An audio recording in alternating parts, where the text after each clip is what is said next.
This is Kiwi. Kiwi has a bubble that she does not like Mango in.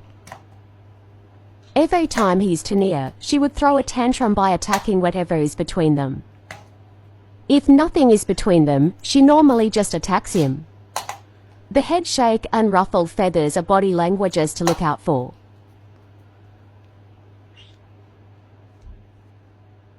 Have you got out your system yet? Have you?